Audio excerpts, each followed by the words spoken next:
Hello guys, welcome to Deepak Pareek Clips. Thank you for clicking on this video. This is one particular clip from the main episode, the link to which is in the description. Please click on it to watch the full video.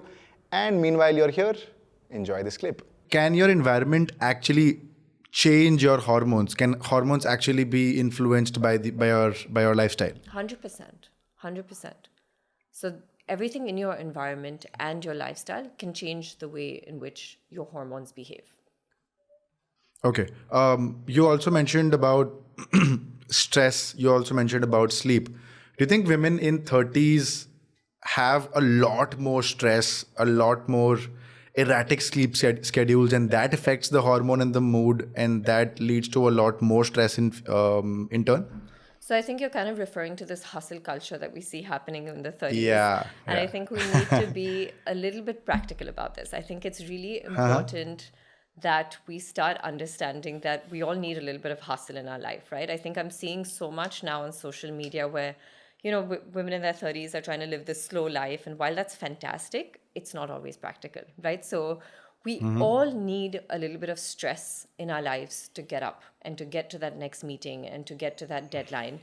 And naturally, within your body, your big stress hormone is something called cortisol, okay? It is supposed to be at its lowest at midnight, and it's kind of the highest first thing in the morning at 8 a.m., okay? That's what helps you get out of bed in the morning. This is what helped us get on here today. It's what helps you hit that deadline, answer those emails. So we need a little bit of that, because if you don't have that, you're going to be apathetic, you're going to be bored, you're going to be lethargic, you're not going to have the motivation or the drive to kind of want to do anything. So you're kind of in this happy zone where you need that little bit of stress. But when you are in a constant state of stress, so if you have these small kind of stressors, and I think we forget in today's society that these small stressors are pretty much there all the time. It's notifications on your phone. It's like sitting in traffic. It's, constantly having to reply to something, to answer something, to have that, to-do list or that schedule. That constantly can keep building up. If it's for a prolonged period of time, it can cause dysregulation of something called the hypothalamic pituitary adrenal axis, which is basically a short word for your stress regulation response, okay? Then eventually, instead of kind of being in that zone of motivation, determination, I'm like, hustling, I'm getting to what I need to get to, your body essentially turns into shutdown. So that's where you start realizing, okay, I now feel like I'm burnt out, I'm exhausted, my sleep quality has gone for a toss. When you're feeling like that, lifestyle changes or healthy habits is probably the last thing on your mind, right? Because you don't have that mind space and that mindset for it. So it's really important that we kind of find that really nice balance of what is good stress and what is that stress that is too much. And that in itself can affect your hormones, because when your cortisol levels are high and they're constantly high, the last thing your body wants to do at that point in time is have a normal period or think about reproduction or think about proper ovulation, because that's not a survival. It's basically in survival mechanism, right, at this point in time. So you mentioned about normal stress, or rather good stress, versus a little more than normal stress. How can one tell, or rather my question should be, what is good stress?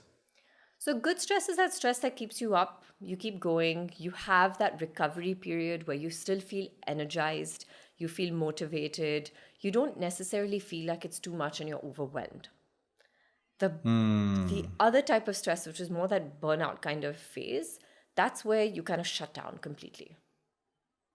Got it. So in terms of people, rather women in 30s, we were talking about hustle culture. So essentially women who are, say, whether they're mothers or they're not mothers, I'm assuming they are working women, and also not for working men, even if they're housewives or even if they're not working, they're still doing something throughout the day. So there is essentially some level of hustle that keeps on happening. For sure. So whether it is, say, irregular schedules or constant meetings or work calls or travel, how does that much of an erratic schedule affects a woman's hormones and immunity, and how does the woman feel that way in terms of their mood? So when you're in that constant mode of stress, and I think what you're kind of referring to is this state of what we call burnout, right?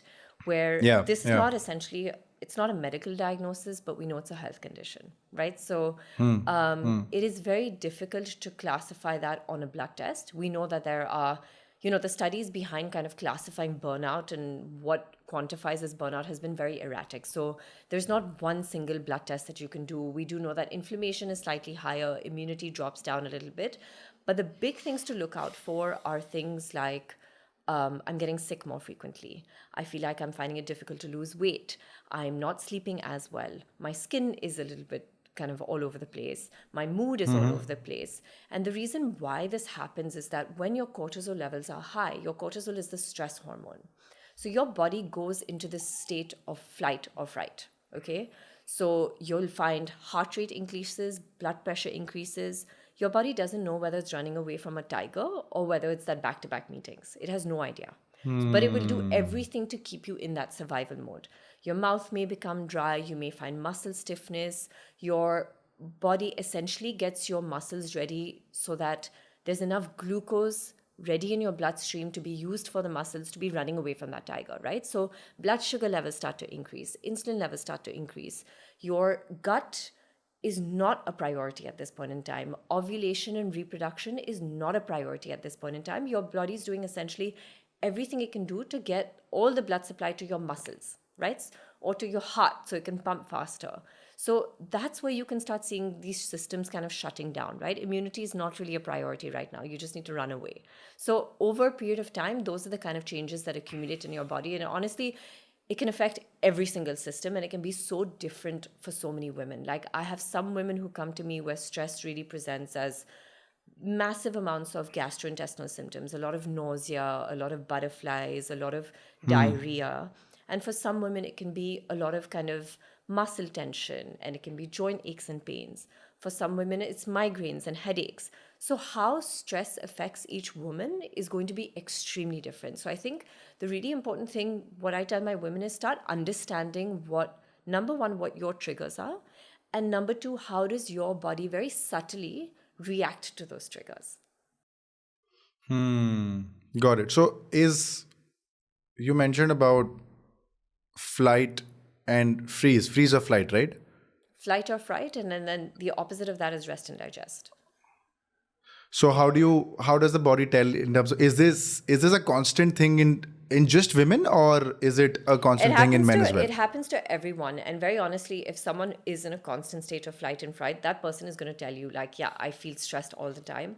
I honestly think wearables are a fantastic way of doing it, where today's day and age, we do have the ability to wear wearables. We can understand things like heart rate variability. So your heart rate variability is basically your ability to go from that flight or fright down to that rest stage. Okay.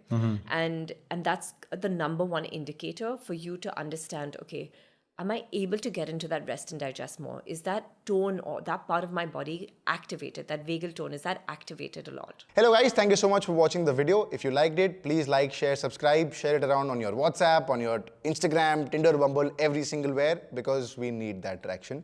But thank you so much for watching the video, and you will come across every new clip every single day. So don't forget to subscribe, and I'll see you guys around. Thank you. Cheers.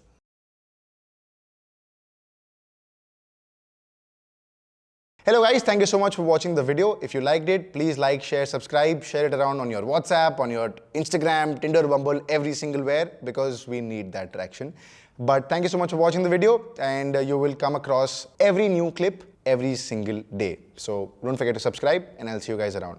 Thank you. Cheers.